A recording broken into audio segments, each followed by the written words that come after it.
Okay, so we're now going to go into a little bit of a talk. This is not a lecture or anything, it's just something we put together to try and sort of inspire you as you go into the year. I heard the word intentionality there as well from Abisola, and I think that's actually what this section is all about. It's we see a lot of brands saying, I want to be featured, but what we don't see enough is the intentionality behind why you want that feature to happen. Because ultimately, you can be featured if anyway, but knowing why that feature matters and what you want that feature to position you as is actually a very, very powerful tool. So we're going to be talking today about going from booked to desired. And this is just, again, it's just a concept that we came across and we've observed it from our years. I think LoveWeddingsNG is going to be 11 or 12 years now. I can't even remember. But we've spent over a decade in this industry. So we've seen brands come and go.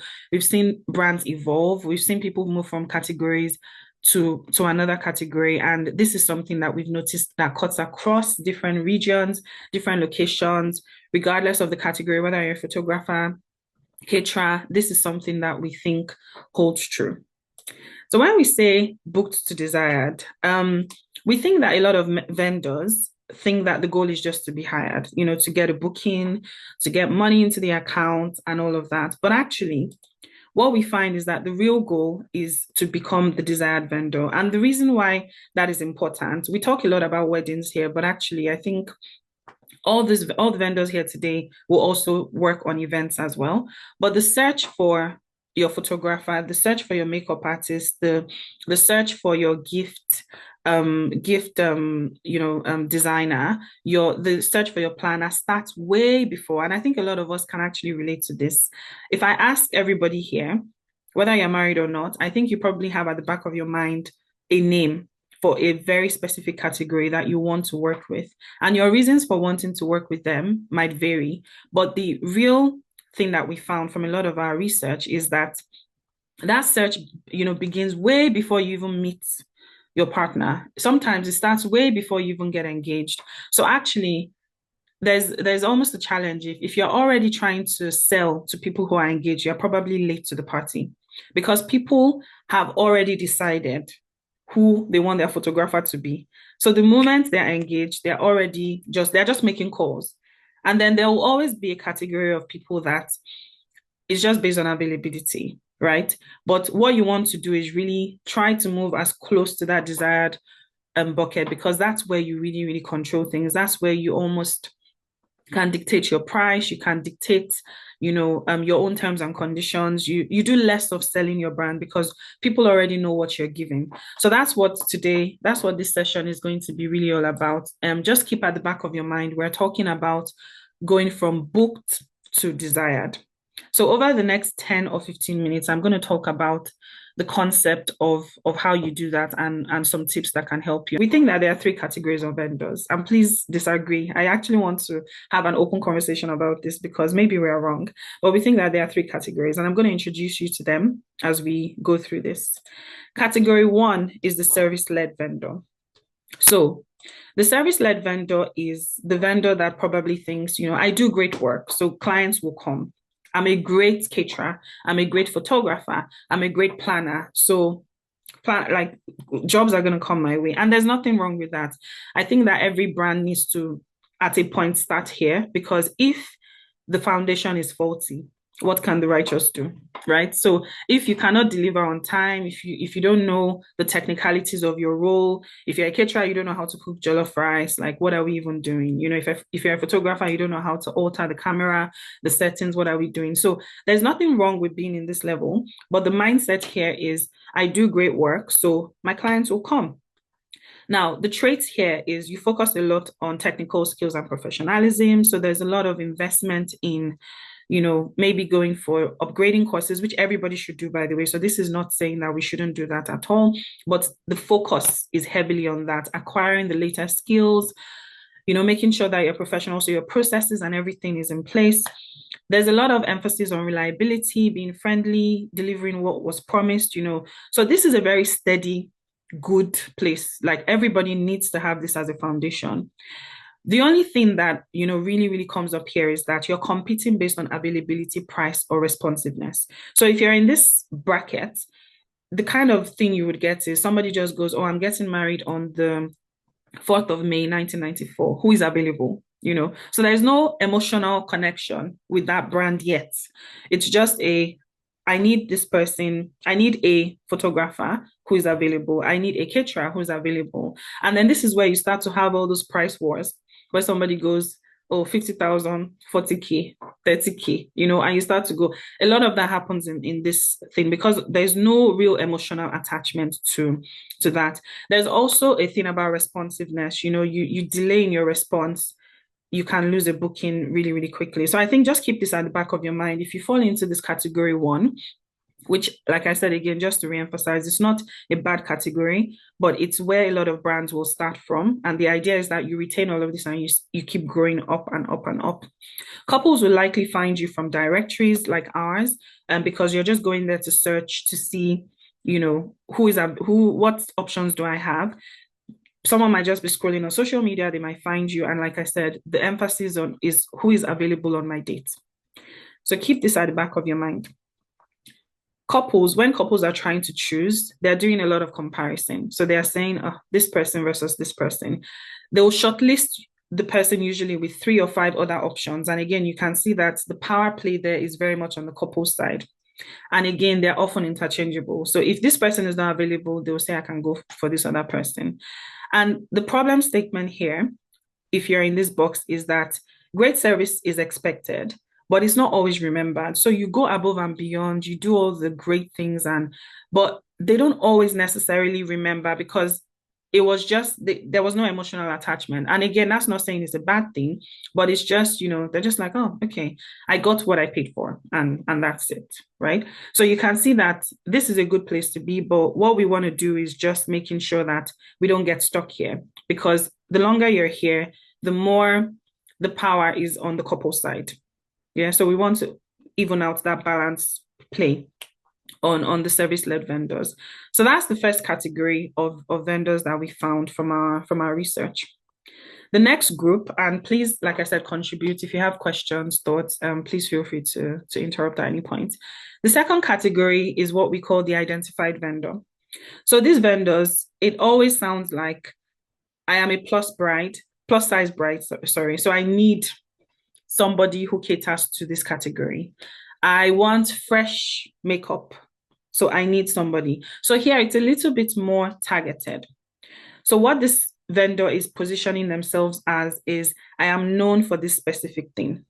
Some people will say, this brand does documentary style photography really well. Some people might say, this event planner is great with grand entrances. This event planner is great with big political weddings where the guest list is 5,000 plus, So somebody might say this gift company is excellent with corporates. So the positioning here is around, I am known for this specific thing. But also, even if you're known for this specific thing, there might be other people that also provide that thing, but you're very, very firmly positioned in that area. So again, the defining traits for somebody who is in this bracket, there's a very clear niche. So you're going beyond saying I am a photographer to saying I am a photographer who da da da da da. I am a gift company that da da da da da. I am, and I think this then brings a little bit more specificity. Some might argue that okay, you're limiting yourself a little bit, but again, remember that power play. You decide where you want to play. If you want to be available for everyone, just remember that the price comparison and everything happens more in this other side. But here you have a little bit more leeway because people are coming to you expecting something and they know that you're able to deliver that. Couples search for them, just not through them. So couples are looking for fresh, natural bridal makeup artists, and then hopefully they'll find you in that group. They are also the answer to a very specific requirement. So people in this bracket, just think about your brand and reflect, is this me? Is this, something that, resonates with me? A lot of couples will find vendors in this category through social media recommendations, shortlists from planners. Planners have a lot of power, I've heard, especially in the Nigerian space. Planners are really running things. I've seen a lot of posts online recently. So this happens a lot. But again, targeted searches, which I think is something we really, really, as a wedding industry, need to take very seriously. We talk a lot about AI, now. But the reality is, if somebody searched for that niche, so assume that you already know the niche that you want to establish yourself in. If somebody searches for that fresh, natural bridal makeup artist, will your name come up? And I can tell you, because LoveWeddingsNG has a really, really amazing brand authority on search results. So when we search, we see the kind of options that come up with vendors. So try it yourself. If you're a photographer that thinks you are a documentary style photographer, search for yourself on Google, search for yourself on ChatGPT, search for that phrase on Copilot and say, send me 10 documentary style photographers, and see the options that come up. Is your name on there? If not, then maybe you want to work on that, because if you're not in that bracket, then maybe people aren't thinking of you that way. So you might need to be more intentional about your positioning. So couples will choose, these people because they want a very specific look, they want a specific style, they want grand entrances, and they know you're excellent with the grand entrance. There's still some level of comparison here, but the pool is very, very small.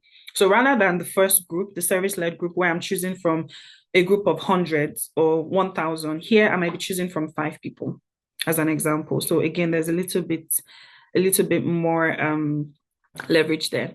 A limitation here is that they're choosing you for what you do and what you're about, not necessarily who you are. So it's just something to bear at the back of your mind. So if another vendor offers the same style, the couple might still switch. Again, not a bad thing, because there's enough room for everybody to grow, but it's just something to keep at the back of your mind. So far we've met 2 categories. We've met the service-led vendor, we've met the identified vendor, and now we're going to go to the desired vendor. And this is where I'm hoping that we can get more vendors to intentionally position themselves in, because this is where you really, really, really start to call the shots. And I'm not advocating here for people to do unethical things or bad practices, but this is just where hopefully you're doing everything that we talked about in the service-led vendor field. So your professionalism is on lock, you're delivering what you need to be delivering, but you now have a bit more control of the market. You're the one that can now dictate, I want 20 weddings this year, and that's all I want to do. I want 15 weddings this year, and then you price yourself accordingly. I only want to travel to do international jobs next year. When you're in the desired section, it becomes a lot easier to do that. So the easy thing, or the best way to explain this, is when you're in this bracket, a lot of people are literally saying, I want you. And if you remember the quote that I shared at the beginning, these are the people that they've chosen way before they even met their husband or their wife. They already knew this event planner is the person that will do my thing. This gift company is the person that's going to supply my gifts. This photographer is the person that's going to work with me. This makeup artist is the person that's going to work with me. And the vibe here, the clients that's coming for these people is, we've always wanted you. You are our dream vendor. You are the person that I really want to work with. And you can imagine, when somebody wants to work with you, they will probably do above and beyond to choose you. They will do things like actually choosing their wedding date around your availability. And I'll show you an example that we've observed that is happening at the moment. That's not to say that that's the only example, but it's one that we've seen. So the defining traits here is that this vendor is known way before the engagement. They are associated with aspiration. There's an identity and values. A lot of vendors in this bracket, your clients, they even know way more about you as a person than the brand. So they'll be like, okay, this brand is known for this. We want to aspire to. It's almost like your brand becomes a verb. You know how people say, instead of they say go and search on a search engine, they say go and Google it. You become the best version of whatever it is in that industry. Couples feel chosen by them and not the other way around. So when you're in this bracket, the couples actually feel honored that you are choosing to work with them. So again, that power play is very interesting. And think about it from the couple's perspective, they followed these brands for years. Before they even needed them, they've been following them. They've been keeping up with you. They know all the weddings you shot this year. I spoke to a bride recently, and she was able to tell me of her dream photographer, all the weddings that the person had done. Ask yourself, how do they know that information? They literally will say things like, I've always known that when I get married, it will be you. They say, you know what, now I'm ready to get married. This is the date that you're available, and that's when we're going to get married. So it's a very, very powerful switch. Within this bracket, you rarely, rarely see comparison. You rarely see shopping around. You rarely see convincing. They're not hired. Nobody's hiring people in this bracket for their service. They're inviting them to their wedding to partake in this once in a lifetime opportunity. So it's a very, very interesting dynamic here. And this is what we're saying. So we want to kind of just leave this with you from a, there are three categories from our perspective. We think that, there's more money to be made, more power as you go this way. But it's also not for everybody. So some people might say, you know what, I'm happy in the service-led vendor field, which is perfectly fine, especially if you're in a category that is like mass market, like maybe catering as an example. You might say, I'm okay with that because I deliver what I'm meant to deliver on. That's fine. But there is still room, even in that kind of category, to move forward. So if you've listened to this and you're interested in going from and if you're interested in going from being a service-led vendor to an identified vendor, here are some things that I would like you to think about. Number one is shift from skill to positioning. So rather than talk about how great you are as a photographer, and stop thinking about yourself as I do everything, I cover everything. Start thinking, this is what I'm known for. Because what we found from our interaction with a lot of vendors, and we've done this for a long time, is there's always something that makes you different. There's always something. I look at some people's work and I'm like, I know this is this person because it's so obvious. That passion in you, that thing that made you go into this industry is so obvious in your work. So let's be bolder about pushing that out. We're always very bold to say that one of our distinguishing factors in this brand, Love Weddings NG, is our love and care for vendors. We really, really think that there's money to be made in this industry. And we think that sometimes it's all about positioning. So the way that you position yourself can alter your figures from, 500 to 5 million. And we've seen that happen, and we think it's very possible. So start saying, this is what I'm known for. Be a bit more intentional about that. Don't be afraid. If you are known for small, cute weddings, say it. If you are known for big events, some people are able to carry 5,000 events. If that's your thing, go for it. And build recognizable consistency. So it doesn't mean that you're only doing a certain kind of work, but when you're positioning yourself, especially on the digital platforms, you're putting that thing forward. That's all your marketing is. This is what I want people to see. So you're not just posting anyhow. It's very, very, very intentional and very, very, very direct. If you're in the identified vendor category, so this is the vendor space where people know you as a natural makeup artist or a, something like that, basically, and you want to go towards the desired vendor path, what we want you to do is think about shifting from the niche to a narrative. And this is more emotional led. So not everybody probably will have the energy for this, but if that's something that you want to do, start thinking about sharing values, opinions, and beliefs. There is a brand that I follow, and the name skips my mind, but I actually go through his stories very, very regularly because he's always giving hot takes every week. And it's always about wedding industry trends. I don't know why the name has gone out of my mind, but like, for example, I think there was a whole debate about content creators versus photographers.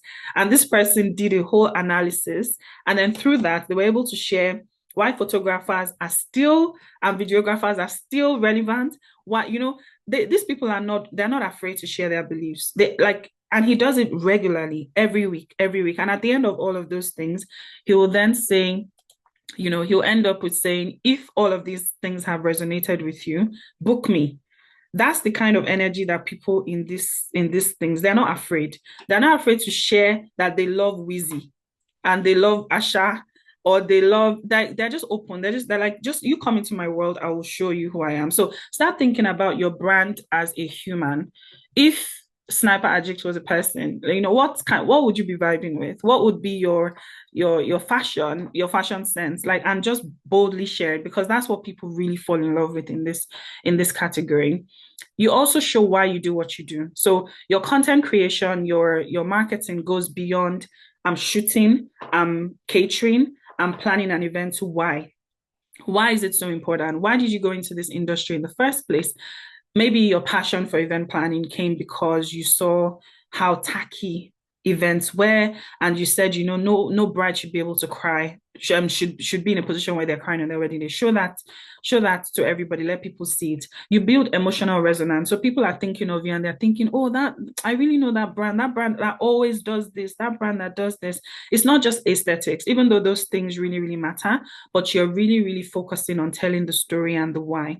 So really think about this, that desired vendors don't just show the work they do, they show their own world. So always ask yourself, am I showing the world? Am I showing the behind the scenes? Am I showing the things that really, really makes me stand out? And that's really where, if I'm honest, there's money. There's a lot of money because you dictate stuff in this thing. So I'm going to leave you with this quote before we pause because I need a drink.